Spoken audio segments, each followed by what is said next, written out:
This is Achieve the Possibilities with your host, Pam Hargis, business owner and Focal Point certified coach.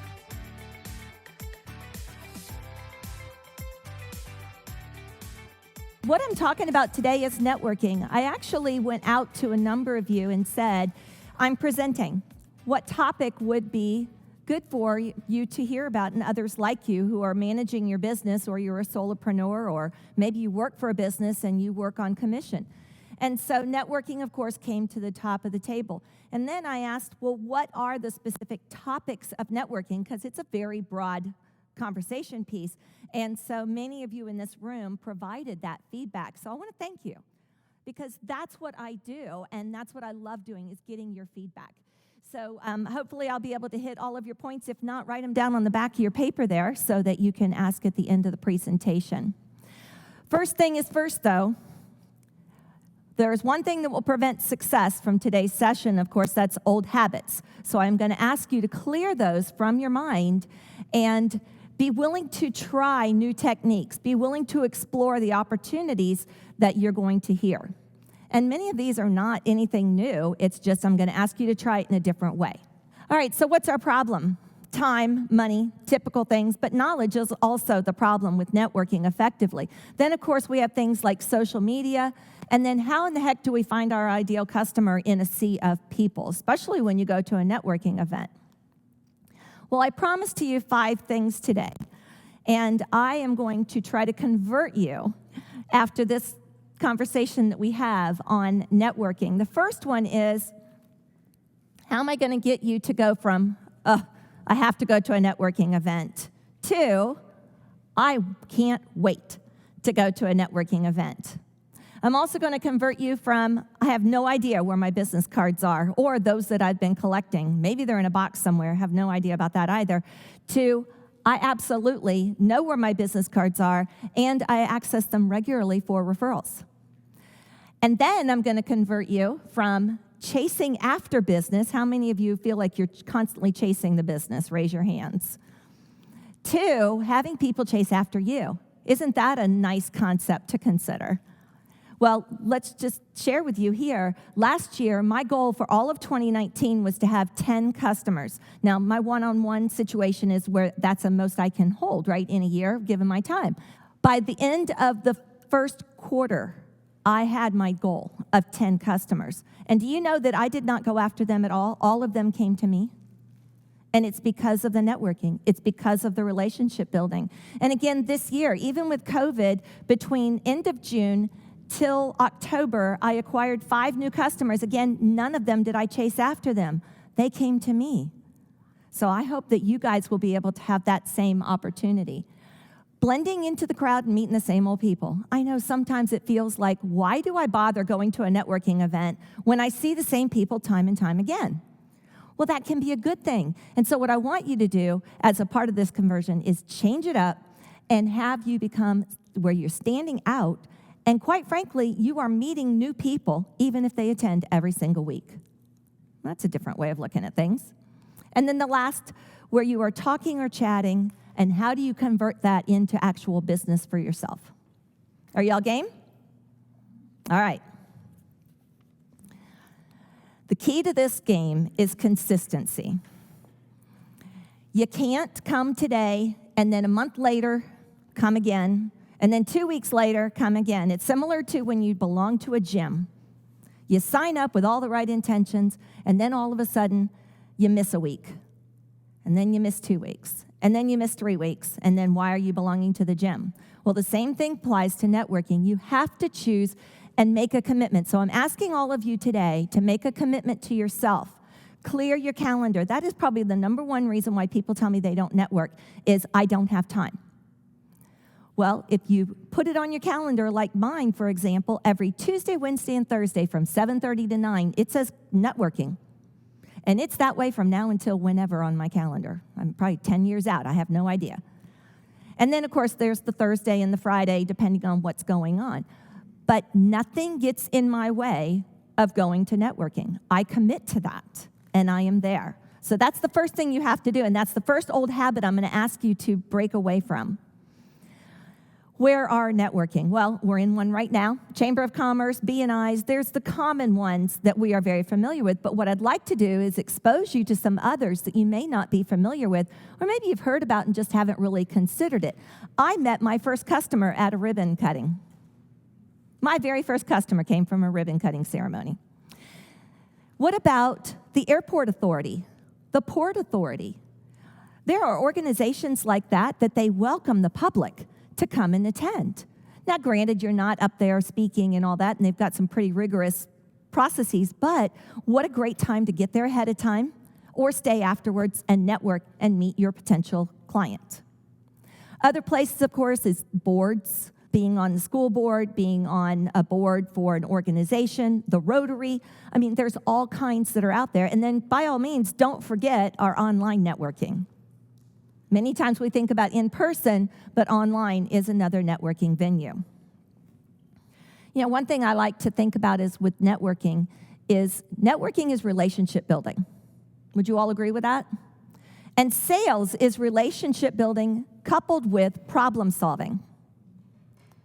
So networking is just really getting out there, relationship building, and help people solve their problems.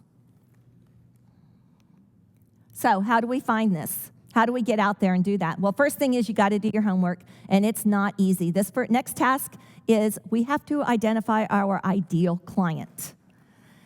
Now, I know a lot of us, when we say our ideal client, we might say, oh, it's someone that has a pulse. It's a woman who breathes or wears high heels. Well, now we're starting to get into a little more details.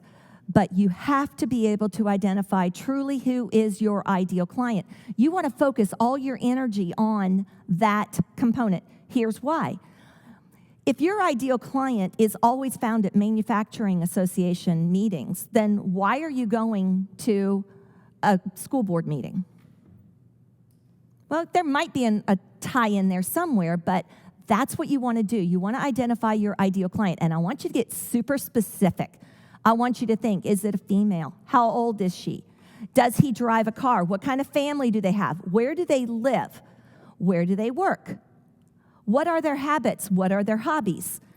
When you start to drill it down like that, you're going to start to be fine-tuned into where do I need to hang out and who are the types of people that I want to talk to that either can be my client or a referral prospect for my client. Then you take that with your ideal client, figure out the groups, and then you also want to figure out, when I find a group, you want to ask yourself, how many active participants do they have? I've gone to many, many networking groups, and by the way, I will share this with you. It is perfectly okay to go check out a bazillion networking groups. What happens? Even if you don't join, you've just introduced yourself to 30, 50 people, learned about them, they've learned about you, you've given your business cards out, now you have a whole plethora of opportunities to connect with, even if you didn't join that networking group or that port authority or whatever it was. I know that one of the things you want to do also when you go to a networking group is you want to ask, what are others saying about this group? Now, be careful, because sometimes you go into a group and the people in the group who already belong, they drank the Kool-Aid. So they're going to tell you what you want to hear. They're going to talk about the group and all the lovely birds and bees and butterflies type of conversation. You want to talk to others outside the group and maybe even ask some hard questions like, why don't you belong to that group? What have you heard about that group? What do you think makes them successful or not successful?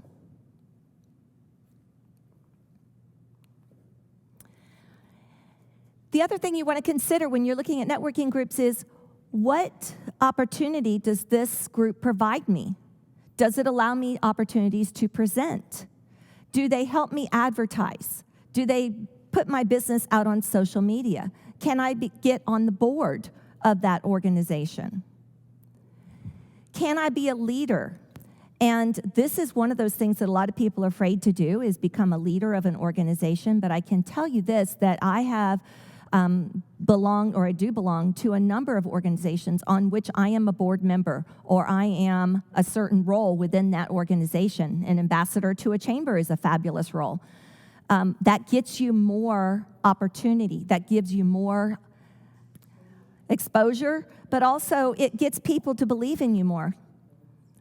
And they feel like, wow, you are really a leader here. It's not you just come for the coffee and the free donuts. The other thing, too, I don't know if you know this, and I know I'm in a chamber meeting, but at BNIs and other organizations, if you are a leader, they actually waive your fees. So that's something else to consider if that's one of the organizations that you're looking at. Speaking of fees, that's another thing that I hear a lot of from people who say they don't want to go networking. I can't afford it. It's too much money. Fees can range anywhere from $200 to thousands of dollars to belong to a networking event. So what you want to do is you want to look at your return on energy. How many of you have heard of return on energy? That's the time you consume times the dollar amount you say you're worth.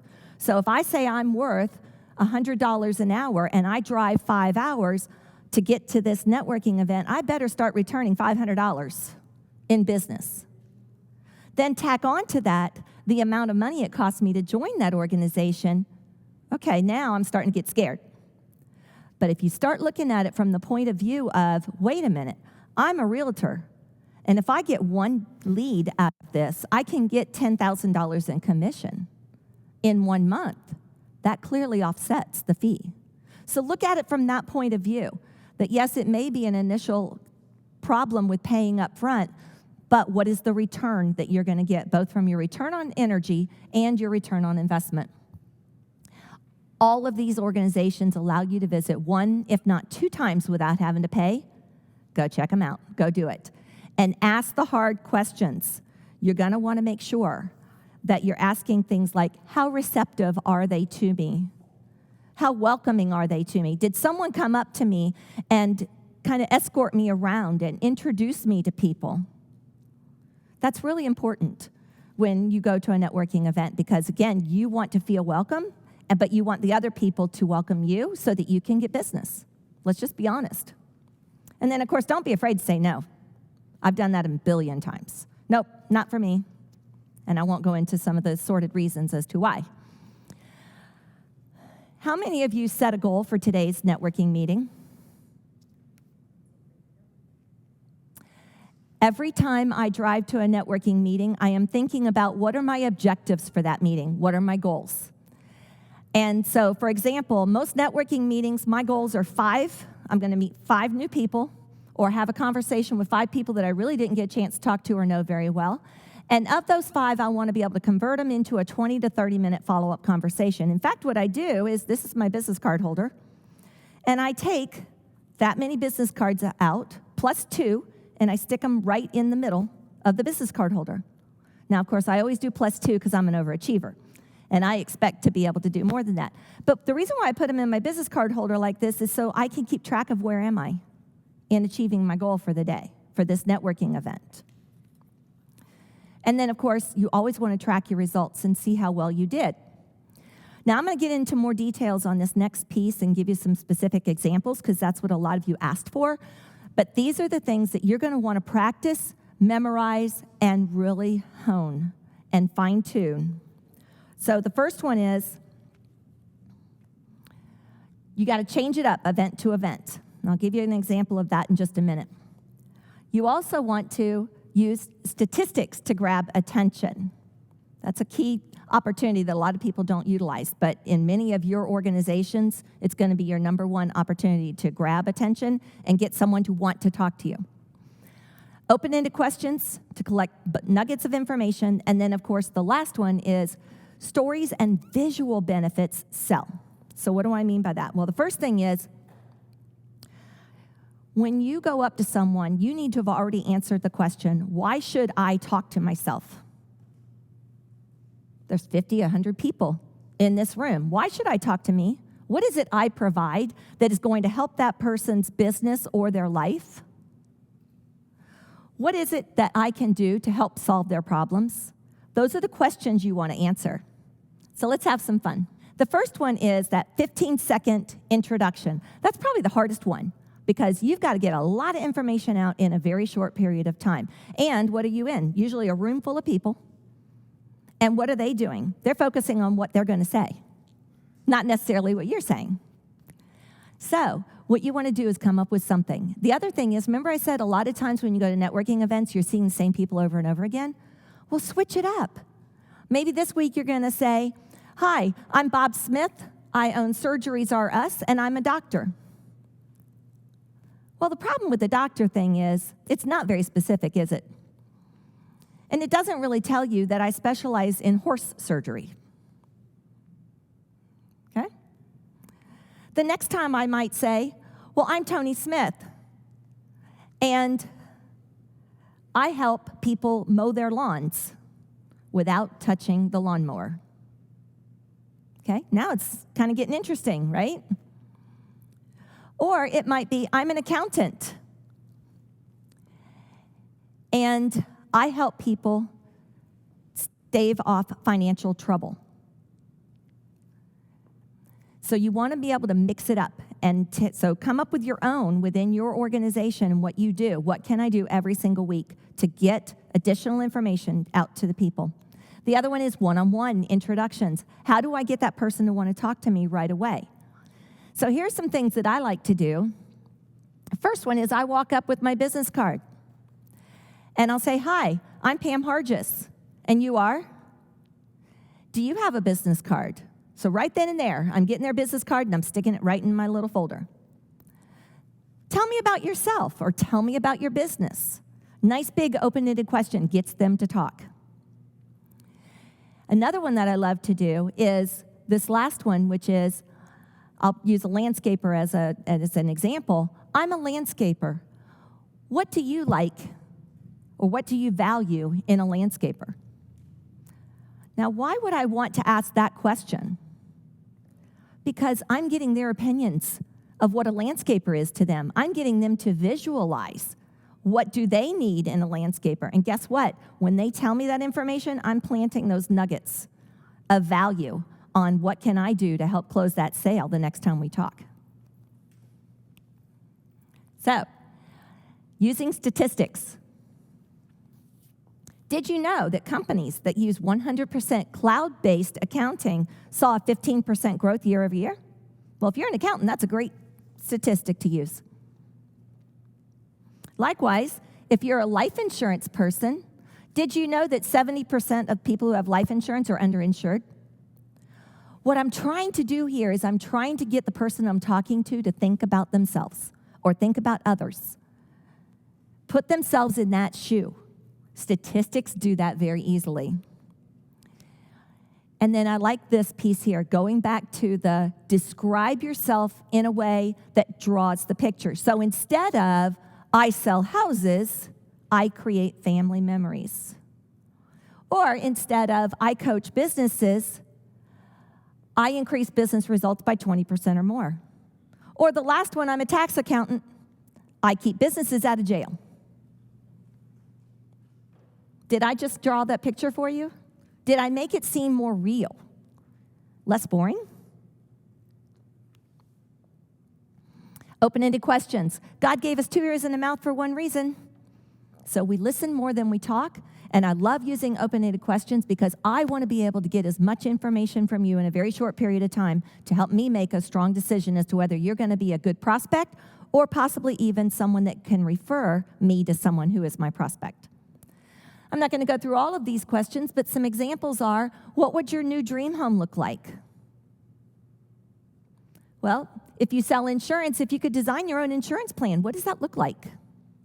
Let's say you own an HR or an PEO company. Tell me about your employee benefits program. How about if you own a marketing company? How are you doing against your competitors?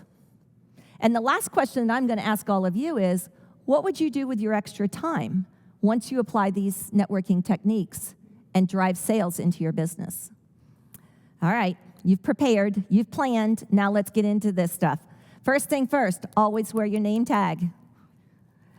I am an advocate of wearing a name tag 100% of the time that I am out away from my home, and here's why. When I go into the grocery store and the person in front of me says, oh, Focal Point, what is that?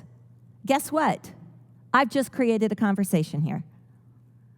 How many of us go do other errands in between meeting with customers? Or we're out and about all the time, right? This is a great way of doing it. The other thing is your business cards. Business cards and name tags are the two cheapest forms of advertising you can possibly do because, one, you can visually see this all the time, and two, I can hand out a business card to you. Case in point, I have had several customers that called me a year or 6 months later. They held onto my business card and they wanted to do business. It's pretty crazy. But again, I didn't chase after them. They came to me. Have a notepad handy. We go to events all the time and we get little notepads. I keep these in my purse and in my car all the time. They always go with me. Be confident of yourself. Practice beforehand. Have y'all ever heard of the 3 C's of selling? You may want to write this down because it's not in your notes. Confidence, competence, and charisma. Competence, confidence, and charisma are the 3 C's of selling. I will also say those are the 3 C's of networking too. Eliminate those assumptions. You know what they say about assume. They make a bleep out of you and me. Don't assume that someone is not going to be a good prospect, or even better yet, can refer you to someone who is your good prospect. Don't assume that. And the one that's not on here is have fun. Guys, when I come into a networking event, I have fun. I look forward to being able to talk with people and meet people. So do that too. All right, lights are on. You're here. Grab your coffee, grab your lunch. Do whatever you need to do. Get here early so you have time to network. That's why we joined a networking group, is to be able to network. I mean, let's face it, we could go to McDonald's or wherever and get free food, or not free, but we can get food and lunch and stuff like that. Be a lot more cost effective than sitting in a networking room if we're not going to commit to it, right? Get there early. I love to put my bag down at a table well before anybody sits there, and then I go work the room. And then come back, and I'm surprised by who's sitting next to me. The other thing is make sure you don't sit next to someone you already know. Because many times in a networking group, what happens? They have table exchanges. Well, if you're sitting with a bunch of people you already know, is that a waste of your time? Yeah, pretty much so. So I hope next time I come to a networking meeting, I get to see people all spread out and away from each other. Remember what I said earlier about when you go to a networking meeting and you're checking it out and you want to feel good, you want to feel welcomed, you want someone to kind of help you navigate, what am I supposed to do, what's the lay of the land? Well, same thing happens when we are members of a networking group and you've got a newbie that's come in. What are we doing to make that first great impression? Go look for the person that's standing by themselves or they're sitting down at the table. You may make that strong first impression, and then guess what? They may become a great referral source for you, or even better yet, a customer. Hand out your business card, ask for theirs. Don't forget to ask them for their name. Obtain key information quickly. Keep your conversation short. So this is another thing that people ask me all the time. How do you politely break away from that person? Well, here's 2 things I like to do. And some of you have actually heard this from me. So one is, you know what? I'm sure you want to network with others, and I'm compromising all of your time. Would you mind if we set up another 20 to 30-minute conversation to be able to catch up and learn more? Okay? Another option might be, you know, it's so loud in this room, it's really hard to hear what's going on. Would you mind if we set up another 20 to 30-minute conversation to be able to learn more about how we can help each other?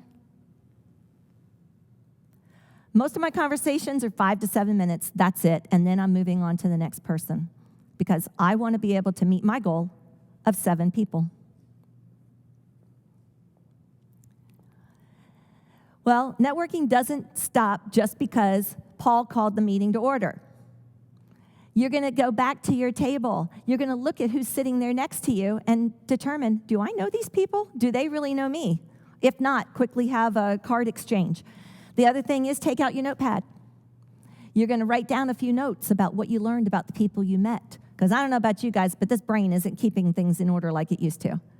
So I have to write stuff down in order to be able to keep track for when I get back to my office at the end of the day. And then don't forget to also, remember I said before, a lot of times what we're doing is we're trying to think of what are we going to say when it comes our turn. Well, if you practice ahead of time and you're really good about what you're going to say this time because you drove here, right? Or walked here, whatever the case is, now you can take your notepad and you can listen intently to what everybody is saying. And you might find someone that says something, wow, I didn't know he did that. I need to connect with him and learn more because I think I might have someone that can work for him or be a good referral for him. Or what he does is a great referral partner for me. Well, the meeting's over. Well, if you didn't plan accordingly, you may be running out the door right afterwards. But I hope that you give yourself a little bit of wiggle room at the end of the meeting time frame so that you can stay afterwards. There might be that one or two people that you heard in the roundtable introductions that you want to go back and meet.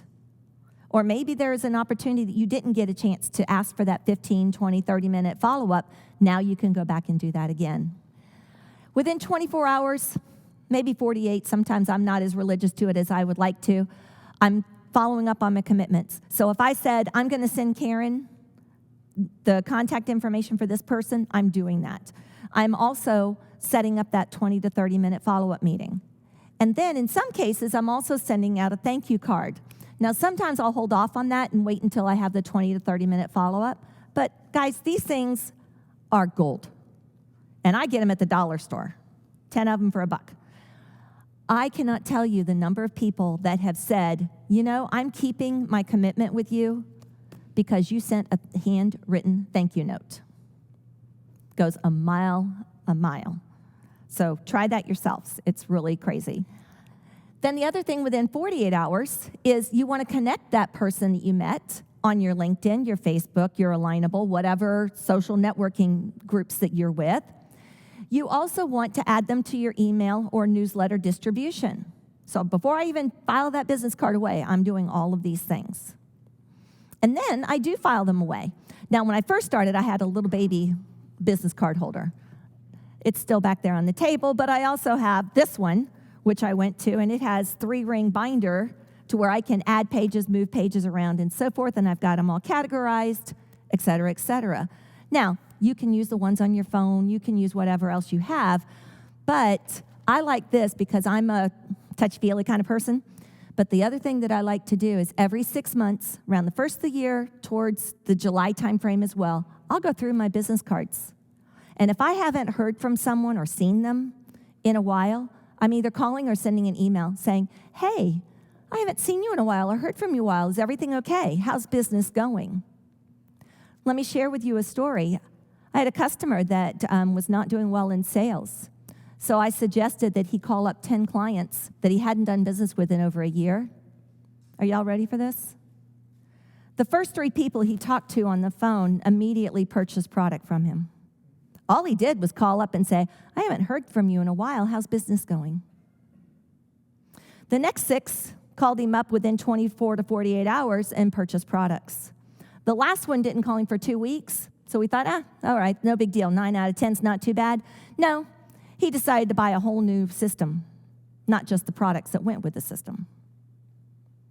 Now, I'm not guaranteeing that everybody is going to have that kind of a result, but if you even get 2 or 3 of them, why wouldn't we do it? That's why I keep my business cards like this, so I can go back through them. After you go through your networking, debrief with yourself. All right, me, myself, and I, how did we do? Did we meet our goals? What worked, what didn't work? What do I need to do differently? And then track your results. I don't know if you use a CRM or not, but keep that information on there. It works really well. Tracking results is important, and I will guarantee you that if you track your results, like where do you get your prospects from, where are your customers coming from, you will get more sales as a result. And the reason being is, if you find that, like me, 3 customers came to me this year from Google search alone, then I'm going to dedicate more of my effort into that and make sure that I'm keeping that up to date. If the referrals came from a chamber, I'm going to make sure that I'm reaching out and doing a lot I can from there. Replicate what works. Super critical. All right, well, let's not forget about online networking. We already talked about LinkedIn, Facebook, Alignable. You know, Facebook has neighborhood Facebook pages. There's business Facebook pages. There's all kinds of things out there. LinkedIn, same thing. So remember I said when you get back, one of the things you're going to do in the first 48 hours is you're going to connect those people to you. Well, the other thing you want to do is you want to go out and you want to network. But before you do that, you want to start putting things out on the pages. And what I do is I take an article and I slam it across all the networking. Same thing. It's going to be on the chamber thing. It's going to be on LinkedIn. It's going to be on Alignable. It's going to be on Google. It's going to be, Facebook, you name it. I'm putting it on all of it. Why not? Because not everybody is on the same networking pages, as well as they may not see it. And so this way I can copy paste and just make it a heck of a lot easier on me. But one thing that has surprised me a lot is when I use pictures, I get a lot more views. I don't know about you guys, but when I go to a restaurant, what's the first thing I'm looking at? The pictures, right? Well, same thing here. And when I get a report back that says how many views my page got and how many views my pictures got, I'm like, geez, Mani, do I just need to slap a bunch of pictures out there? It's crazy. Even when you do a review, like a Google review for one of your people within the chamber or something like that, put a picture with it. It is amazing how that gets noticed. The other thing is hashtags. I know a lot of people, there's a big debate on whether that's a good thing or not. But if you do hashtags, the first one needs to be your business name. Second and third needs to be what you do. Fourth and fifth needs to be about what the article is that you're doing. Hashtags help connect your piece to others that are searching in that realm.